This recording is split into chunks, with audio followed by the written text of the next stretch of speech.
اعوذ باللہ من الشیطان اللعین الرجیم بسم اللہ الرحمن الرحیم الحمد للہ رب العالمین والصلاة والسلام علی اشرف الانبیاء والمرسلین اما بعد فقد قال رسول اللہ صلی اللہ علیہ وآلہ وسلم ظہورکم ثقیلا من اوزارکم فخففوا بطول السجود۔ عزیزان گرامی کا پروگرام روزے داروں کی صفات کے ساتھ آپ کی خدمت میں حاضر ہیں کہ جس میں ہم روزانہ ایک صفت کا تذکرہ کرتے ہیں کہ ایک روزے دار کے اندر کیا صفت ہونی چاہیے۔ آج ہم جس صفت کا تذکرہ کر رہے ہیں وہ یہ ہے کہ روزے دار کے سجدے طویل ہونے چاہیے، جیسا کہ آپ صلی اللہ علیہ وآلہ وسلم اپنے خطبہ شعبانیہ میں ارشاد فرماتے ہیں ظہورکم ثقیلا من اوزارکم، تمہاری کمر تمہارے گناہوں کی وجہ سے گناہوں کے بوجھ کی وجہ سے وزنی ہو گئی ہے، سنگین ہو گئی ہے یا جھک گئی ہے، جو بھی کہہ لیں آپ، اور فخففوا، اس کو جو ہے ہلکا کرو، بطول سجود، اپنے سجدوں کو طویل کر کے، یعنی جس کا جتنا سجدہ طویل ہوگا اس کے اتنے گناہ معاف ہوتے چلے جائیں گے۔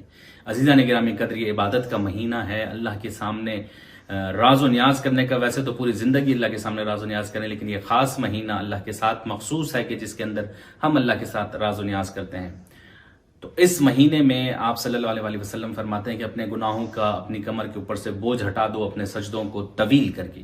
خود اہل بیت اور ائمہ علیہم الصلوۃ والسلام کا طریقہ بھی یہی رہا ہے۔ خود مولا کائنات امیر المومنین حضرت علی علیہ الصلوۃ والسلام کے لیے روایات ملتی ہیں کہ آپ پوری رات سجدے میں رہتے تھے۔ خود امام زین العابدین علیہ الصلوۃ والسلام کے لیے ہے کہ آپ علیہ الصلوۃ والسلام سید الساجدین تھے، یعنی سجدہ گزاروں کے سید، سجدہ گزاروں کے سالار، سجدہ گزاروں کے سردار۔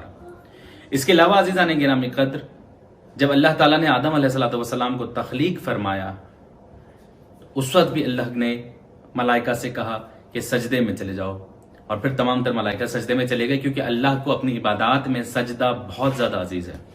اور بنیادی وجہ بھی یہ سجدے کی کہ جب انسان، اللہ تعالیٰ نے ایک جسم دیا ہے کہ اس کا جسم جو بھی قامت ہے اس کی، اس جسم کے بعد اس کے اوپر ایک گردن رکھی ہے، اور گردن کے اندر بالکل گردن کی بلندی پر مغز چھوٹا سا، جس کے ذریعے انسان پوری کائنات کو مسخر کیا ہوا ہے۔ یہ جو ذہن ہے، جو مغز ہے انسان کے اندر، اسی کے ذریعے وہ ہر چیز کو مسخر کرتا ہے۔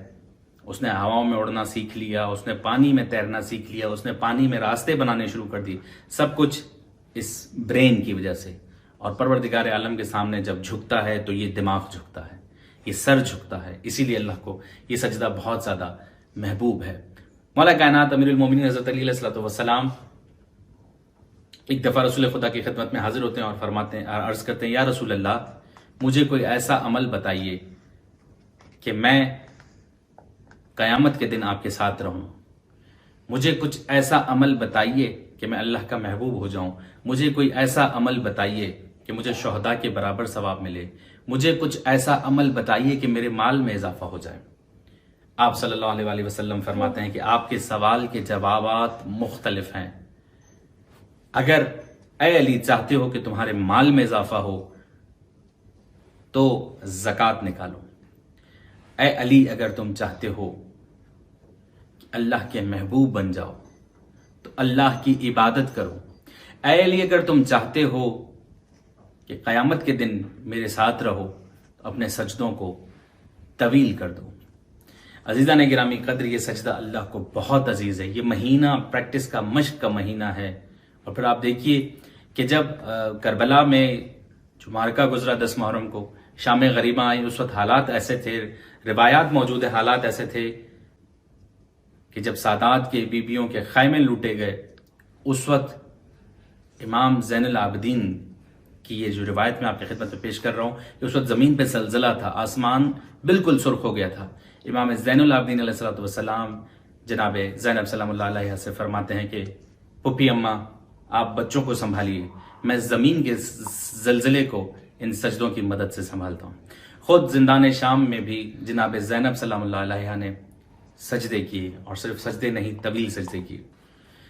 اس کے علاوہ بھی اس کے طبی فوائد بہت زیادہ ہیں کہ جو شخص سجدہ کرتا ہے، مثلا سجدے کی وجہ سے انسان جب اپنے سر کو جھکاتا ہے تو اس کے بلڈ کی سرکولیشن بہت اچھی ہو جاتی ہے۔ سائنس کے جو مریض ہیں، جنہیں الرجی ہے، سانس لینے میں دشواری ہوتی ہے، دمہ ہوتا ہے، وہ سجدے میں اگر رہتے ہیں تو ان کی یہ بیماری یا دشواری کافی حد تک اور بلکہ مکمل طور پر بھی ختم ہو جاتی ہے۔ تو اللہ کو جھکنے کے بہت زیادہ فوائد ہیں، خود اللہ راضی ہوتا ہے، آخرت بھی بنتی ہے، ہمارے دنیا کی بھی مشکلات آسان ہوتی ہیں، اور ہمارے دنیاوی جو جسمانی فوائد ہیں وہ بھی ہمیں حاصل ہو جاتے ہیں۔ پروردگار عالم سے دعا کروں کہ مالک ہمیں اپنے سجدہ گزار بندوں میں شامل فرما۔